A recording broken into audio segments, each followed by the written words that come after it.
Tying love with commands strikes us as strange, doesn't it? Well, most of us. I know some of you are saying, well, you don't know my spouse, Father. But for most of us, tying love with commands strikes us as strange. Do what I tell you, and you'll remain in my love. Better to be free than to be involved in a relationship like that, it would seem.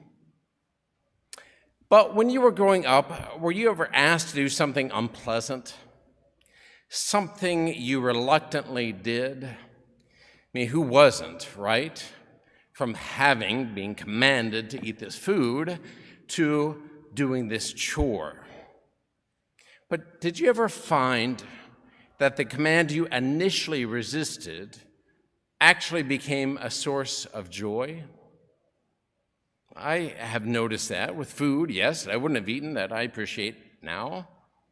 And with obligations, duties, responsibilities, be kind to your sister. I mean, who knew that that could make a happier house? Amazing. More significantly, though, I think of it in terms of my own vocation to the priesthood and specifically to the diocesan priesthood. It was something that at multiple levels I didn't want, but I continued to feel compelled, pushed towards, commanded to take up, even at some level after ordination, only much later looking back and saying, I don't know how I could have lived differently. I would have missed so many blessings. Over time, the loving logic of the command becomes clear, or at least clearer. Writing about the Eucharist, Pope Benedict XVI put it this way, especially for the saints, he was saying, no longer is it a question then of a commandment, do this in memory of me. No longer is it a question then of a commandment imposed from without and calling for the impossible, but rather of a freely bestowed experience of love from within, a love which by its very nature must then be shared with others. Commandments and love are not opposed. In fact, God's commandments appear to reveal what love is. As the Father loves me, Jesus said, so I also love you. Remain in my love. If you keep my commandments, you will remain in my love, just as I have kept my Father's commandments and remain in his love. I mean, Jesus is making a comparison there. He's setting up a parallel. So we ask, well, how does the Father love Jesus? What do we have to go on? And we have no letter written in the first person by God the Father to his Son, Son, this is how I love you. But what do we have? We have what God commanded Jesus to do, right? We know that, which gives us an indication of God's love, which ultimately culminated in that. I mean, that leaves us with saying that the cross is a sign of God's love for Jesus. I mean, that's counterintuitive, to say the least, until we reflect upon what we've just discovered. The Father's love for Jesus seems to be something like this. Jesus, I have compassion for the human race. Join me in loving them. Allow my love to find a place in your heart. Receive my love, and there will be joy in and on the other side of the pain. And if Jesus loves us as the Father loves him, it seems Jesus is saying to us, join me in this great mission. Unite with me in loving, truly loving each and every human being, and your life will be enriched. Setting love within the context of friendship is implicit in the Father's love of Jesus, and it's explicit in his love, Jesus' love of us. You are my friends if you do what I command you. I no longer call you slaves, I have called you friends. Jesus is not commanding as a master would to a slave, but he is sharing who he is, all that he has with us, his friends. He is interested in a fellowship, a communion of wills, friends with a shared purpose. Love has to do with willing what God wills, however counterintuitive this may initially seem.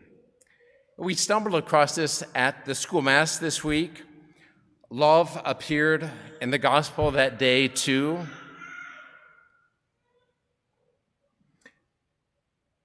I told the kids the story I just heard about a grandpa in the area. The grandpa, I was told, took his dog everywhere with him. Everywhere, even to McDonald's. And so I asked the kids, what do you think the grandpa did for the dog at McDonald's? One of our boys said, hamburger. So that's right. He gave him a hamburger. The dog loves hamburgers. He loves human food. But then I asked the kids, is human food good for dogs? Everybody shook their heads. I said, but what if the dog really, really likes human food? Wouldn't it be loving of the grandpa to give that dog human food? And they shouted, no. And I said, so are you telling me that love is not necessarily tied to giving you what you like or want? And the looks on their faces was precious. It's like pulled the rug right out from under us. I mean, it's easy to see everyone agrees until it comes to human beings.